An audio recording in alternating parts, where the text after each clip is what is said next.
Gidaig sa mga ginikanan ang gihimong online mowing up ceremony sa usa ka teacher sa Davao City alang sa iyang kinder pupils. Anyang report ni R. Jill Relator.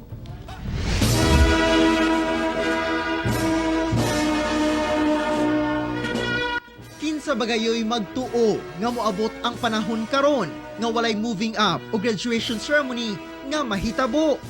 Apan kini si Teacher May Ann Penpenya, usa ka kindergarten teacher sa Jose Bastida Elementary School sa Dumoy, Davao City. Nangita og makalingaw nga diskarte aron mapasidunggan ang iyang mga pupils nga nilampos sa kinder. Wala man gud daw sila nakatarong og goodbye sa iyang 37 pupils. Sa iyang unong katuig na isip teacher, karon pa lang siya nakasulay nga walay year-end ceremony. Nag-last mi sa mga klase March 12 niya. Kaya na time, nag-exam pa yun mi sa mga bata. So, at least nahumana mo siya, amo ang exam. Niya, wala mi kahibalo nga pagkaugma, wala na dahil mi klase.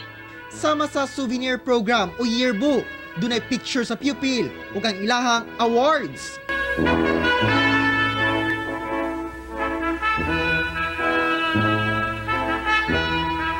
Ang kanimanggong graduation or moving up ceremony sa mga bata, usa ni siya ka importante o pinaka-espesyal nga takna silang kinabuhi. Nakadawat og pagdayig ug pasalamat sa mga ginikanan ang maong gibuhat ni Teacher May.